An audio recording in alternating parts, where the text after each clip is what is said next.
Let me tell you about how I really started out in real estate and built wealth, beginning with a $295,000 fourplex, and I'll tell you how much in value that shot up to. Hi, I'm Keith Weinhold. This is Get Rich Education. You can purchase a single-family home, duplex, triplex, or fourplex with an FHA loan and only a 3.5% down payment, and you only need to live there for 12 months in order to qualify for that really low down payment program. When you're looking for a property, some things to consider are that the market is more important than the property. A lot of people miss that. Don't buy in a market typically if the population is declining and jobs are contracting. You're not just thinking about it for the tenants that are already in the property, but you do need to understand that you're already inheriting tenants that currently live in that property, unless you're buying brand new construction, but you're really buying with a reasonable expectation that that economy has enough job drivers and economic diversification so that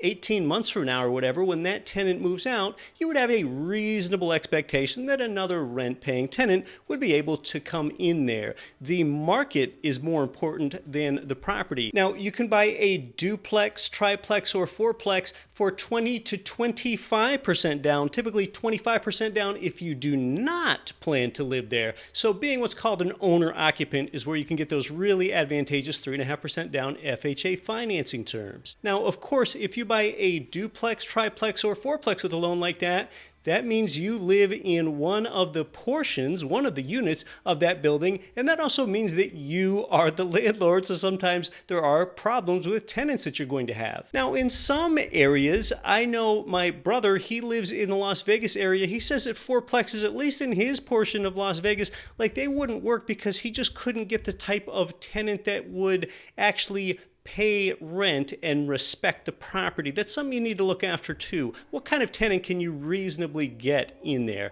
A tenant that's going to respect the property and pay the rent is what you need. Again, it's the market, your market of tenants in this case, that's more important than the property. When it comes to the property, if you can get a rent to value ratio in a duplex, triplex, or fourplex of say 0.8%, that's pretty good. For example, if you get $4,000 of monthly rent on a $500,000 purchase price fourplex, that's a rent to price ratio of 0.8%. So on those types of properties, duplexes up to fourplexes, if you can get about 0.8 or better, the numbers probably begin to work in your favor. Of course, you're going to have the recurring expenses of mortgage, principal, and interest, of vacancy, insurance, maintenance, taxes, utilities, and management. All that needs to be factored in. I go into more detail about how I bought a fourplex with 3.5% down. I'll put that video right up here for you. You can see I use an example of a 1% rent to value ratio in that one, but that's where you can really get the details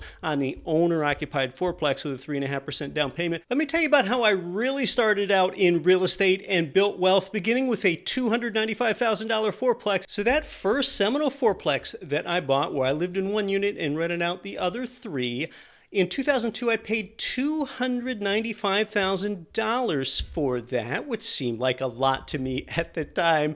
And maybe this seems daunting to you. Maybe you don't think you could ever be a landlord, which is what you've got to do if you live in this multi-unit property that you own. You know, I don't know how to fix anything, but you know, the first day I owned this building, I had something awful happen. Okay, we closed on a Thursday, the sale recorded on a Friday, and on a Saturday, my first full day of owning this fourplex building, it was the first property I ever owned of any kind, I got a call from one of my tenants that I inherited in the building, Beth. She let me know that her water heater was leaking. I thought, oh, okay, I mean, maybe this is a really minor thing. I went over to check it out. It was on a Saturday. Anyway, the water heater was leaking all over the floor. It was running out of the little closet that it was in. It was starting to soak into the carpet. I had to do something about this. I sure didn't know how to fix it. I didn't have the tools or the wherewithal or the know-how. I would have had to pay overtime rates for a plumbing company to come in and replace the water heater, a substantial expense on a Saturday. You know what? That's exactly what I decided to do. So I'm in the hole. Maybe it was $800. I don't really remember how much it was before I ever collected any ongoing rent checks. And it was not a great way to start off with a fourplex building. But you know what that did over time? This tenant named Beth, she lived there for more than 3 years after this occurred, which is a pretty long tenancy in a fourplex. What I showed Beth from early on, I showed her the type of landlord that I am, that I'm responsible, responsive, and then I'm going to be sure that she's taken care of. So really that built a long-term equity and trust, I guess, between Beth and I is what that did for me. But it was an awful way to start out, but I sure didn't know how to fix something like that. And often you don't have to. You don't have to be a good handyman. You can look at and use YouTube videos or ask a friend or hire a contractor or something. So after I owned the building for a little over 3 years, I had an appraisal done on the building for a refinance of the property because mortgage interest rates had gone lower. Well, I found out that that building that I had paid $295K for just about 3 years and 4 months earlier had appreciated from $295 up to $425, $130K gain. And a lot of times when I tell people that, they think that's some outrageous rate of appreciation. Actually, it's not. It's only 12 to 13% per year over that about 3 1/3 years.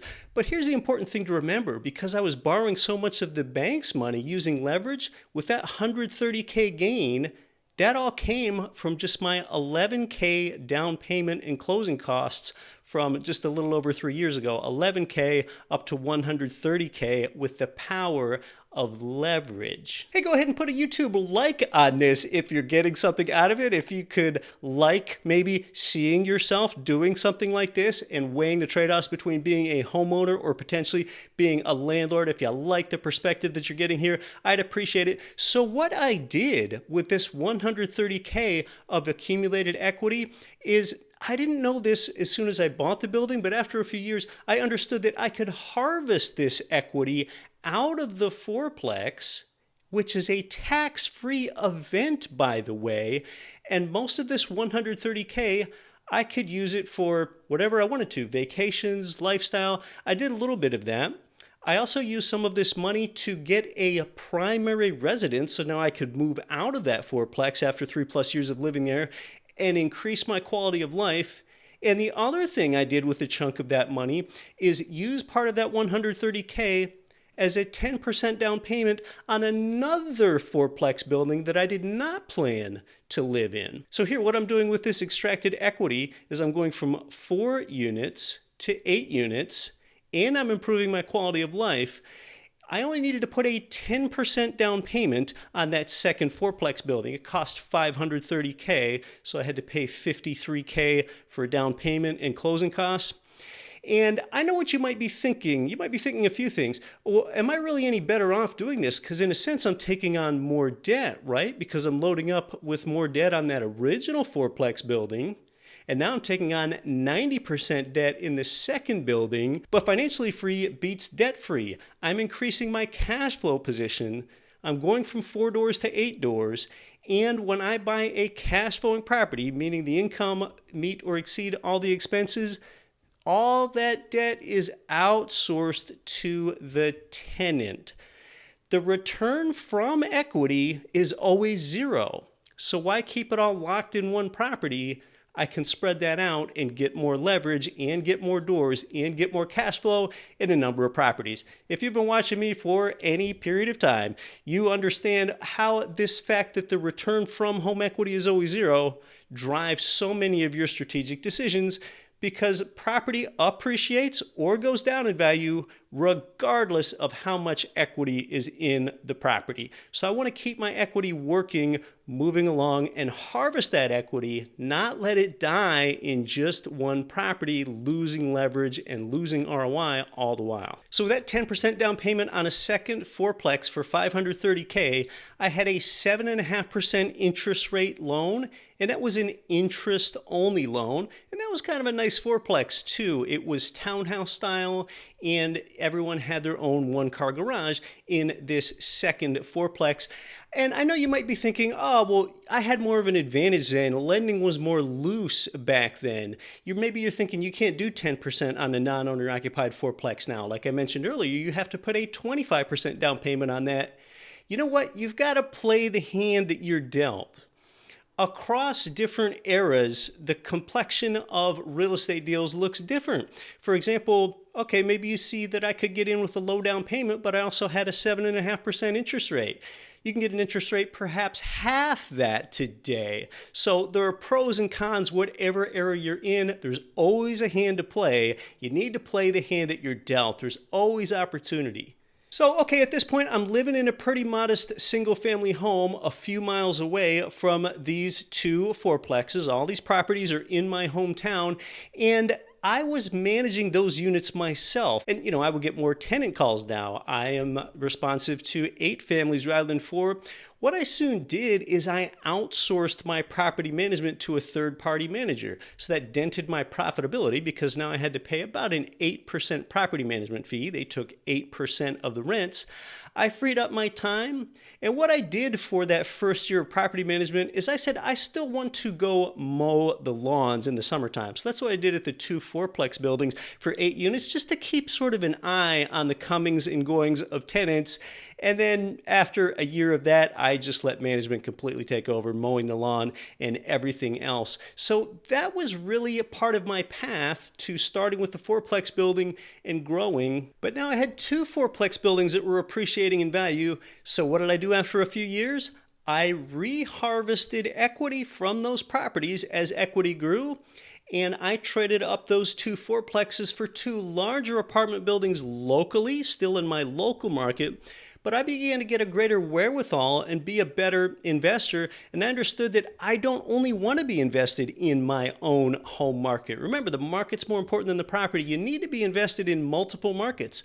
The greatest mistake most real estate investors make, I think the number one mistake, is they only invest in their local market. And there is more risk there because now you're subject to the whims and the ups and the downs of just your one local economy. And your properties are swimming inside that greater economic sea of job diversification, population growth, and employment. So I began to buy turnkey single-family homes out of state with some of this accumulated equity. So after just a few years, I now have $3,500 worth of cash flow, local apartment buildings, and single-family homes across state lines, and I continue to grow and harvest my equity from there. This was the start of my path. I was able to quit my day job and become a full-time investor and an educator. And the thing is this was done without any sort of specific degree or certification. My degree that I have, just a humble bachelor's in geography, really didn't help me out at all.